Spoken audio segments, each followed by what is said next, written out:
এবছর মেয়েদের টি-20 বিশ্বকাপ হওয়ার কথা ছিল বাংলাদেশে, কিন্তু দেশের রাজনৈতিক পট পরিবর্তনের পর অদ্ভুত পরিস্থিতি আইসিসি বাংলাদেশ থেকেই সংযুক্ত আরব আমিরাতে নিয়ে গেছে টি-20 ওভারের ক্রিকেটের এই বিশ্বকাপকে।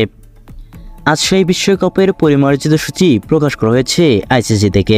3 অক্টোবর শুরু এবং 20 অক্টোবর ফাইনাল। বিশ্বকাপের শুরু ও শেষের তারিখ আছে আগের মতোই, তবে কিছু ম্যাচের দিন তারিখ অদবদল হয়েছে।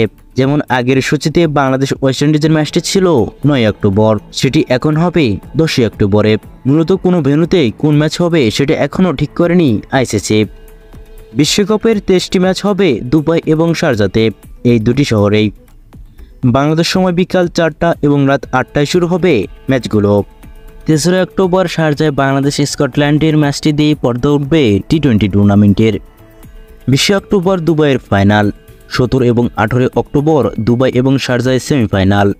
অন্যান্য বিশ্বকাপের মতো মেয়েদের টি-20 বিশ্বকাপের নকআউট ম্যাচেও ভারতের জন্য ভেন্যু নির্ধারণ করে রেখেছে আইসিসি। এই গ্রুপ থেকে চ্যাম্পিয়ন এবং রানার্স আপ যেটি হয়ে ভারত সেমিফাইনালে উঠুক না কেন, দলটি শেষ 4 ম্যাচটি খেলবে দুবাইয়ের 17 অক্টোবরে।